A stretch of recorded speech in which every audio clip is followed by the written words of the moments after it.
Bismillahirrahmanirrahim. Assalamualaikum warahmatullahi wabarakatuh. Salam sejahtera bagi kita semua. Yang terhormat Bapak Arif Rahmat SHMH selaku dosen pengampu pada MK Hukum Kepalitan kelas 4A, dan yang sangat kami banggakan rekan-rekan sekalian dari kelas 4A. Perkenalkan, saya Salsa Putra Sri selaku mahasiswi Fakultas Hukum Universitas Malikus Saleh dengan NIM 20015100166. Maka dengan begitu izinkanlah saya untuk membacakan pertanyaan beserta jawaban terkait adanya UAS yang telah diberikan. Pertanyaan yang pertama, jelaskan apa yang dimaksud dengan PKPU dan permohonan kepalitan. Jawabannya, PKPU adalah proses negosiasi antara debitur dan kreditur sesuai dengan waktu yang ditetapkan pengadilan. Kepalitan menurut pasal 1 angka 1 UUK 2004 merupakan sita umum atas semua kekayaan debitur pailit yang pengurusan dan pemberantasan yang dilakukan oleh kurator di bawah pengawasan hakim pengawas. Pertanyaan kedua, apa yang dimaksud dengan perdamaian dalam PKPU?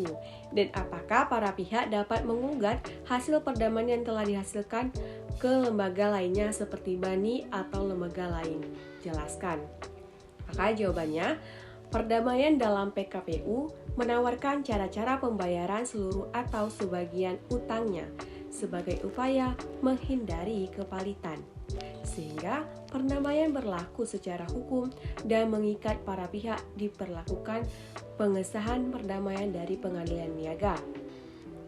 Jika para pihak tidak puas terhadap keputusan pengadilan niaga, dapat mengadakan upaya hukum, yakni kasasi. Perjanjian perdamaian dalam proses PKPU berulang kedudukannya tetap sah, walaupun PKPU sementara berulang dikabulkan oleh pengadilan. Pertanyaan ketiga, apakah terhadap putusan kepalitan yang dijatuhkan oleh badan di luar hukum Indonesia dapat dilakukan eksekusi putusan? Jawabannya, apabila debitor asing tersebut memiliki aset Indonesia, maka aset tersebut menurut hukum Indonesia bukan aset yang berada dalam sita umum, dan putusan pelit yang dijatuhkan oleh pengadilan asing tidak dapat diakui dan dilaksanakan di wilayah Republik Indonesia. Tidak dapatnya suatu putusan asing diakui dan dilaksanakan di Indonesia disebabkan karena tidak adanya ketentuan dalam peraturan perundang-undangan di Indonesia yang menyatakan bahwa suatu putusan asing dapat diakui dan dilaksanakan di Indonesia, kecuali apabila adanya suatu ketentuan perjanjian internasional baik yang bersifat bilateral maupun yang bersifat multilateral mengenai eksekusi putusan asing antara Indonesia dengan negara lainnya di mana harta pailit itu berada. Pertanyaan keempat, apakah harta peninggalan dari pewaris yang mengalami kepalitan dapat dilakukan pembagian harta warisan? Jelaskan upaya hukum yang perlu dilakukan oleh pewaris untuk dapat melakukan pembagian harta warisan tersebut. Maka jawabannya bisa, karena putusan pernyataan pailit berakibat demi hukum dipisahkan antara harta kekayaan orang yang meninggal dan harta kekayaan ahli waris. Suatu warisan dapat diterima secara murni atau dengan hak istimewa untuk mengadakan pencatatan harta.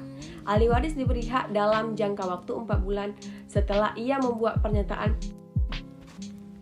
5. Apakah yang dimaksud dengan insolvensi dan homologasi? Jelaskan dengan contohnya.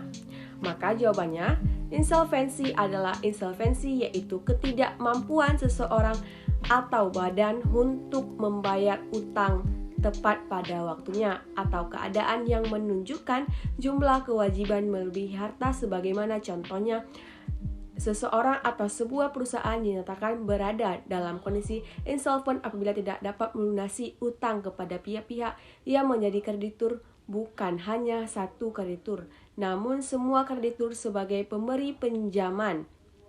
Sedangkan homologasi merupakan pengesahan rencana perdamaian yang telah disetujui kreditor dalam kasus kepalitan dan penundaan kewajiban pembayaran utang atau PKPU oleh pengadilan niaga. Sebagai contohnya adalah homologasi akta perdamaian dalam PKPU. 6. Jelaskan secara ringkas isi dari tugas paper yang Anda kerjakan berupa identifikasi atau rumusan masalah dan jawaban kesimpulan dari hal tersebut.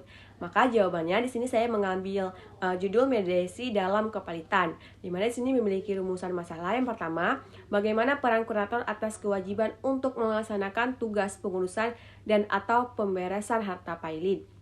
Yang kedua, apa saja alasan pemikiran pokok mediasi sebagai bentuk penyelesaian sengketa alternatif di Indonesia.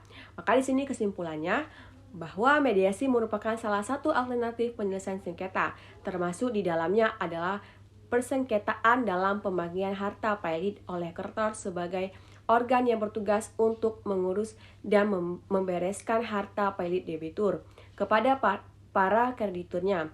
Mediasi yang merupakan suatu proses adalah sangat bermanfaat untuk proses kepalitan tersebut. Meskipun teori tentang mediasi terhadap kurator dalam menjalankan tugas dan wewenangnya belum banyak digunakan dan dipahami oleh kurator. Mediator sebagai orang yang melakukan mediasi haruslah netral, independen, dan imparsial, dan menjaga kerahasiaan sengketa para pihak juga sama dengan tugas kurator yang harus independen dan transparan. Sehingga kurator dengan sendirinya juga dapat dikatakan sebagai mediator. Hanya saja seorang kurator harus juga paham dan mengetahui dasar, teori, dan praktik tentang mediasi. Maka demikianlah yang dapat saya berikan atas jawaban dari UAS yang telah diberikan. Apabila ada kata-kata yang mungkin kurang berkenan, saya mohon maaf sebesar-besarnya. Wassalamualaikum warahmatullahi wabarakatuh.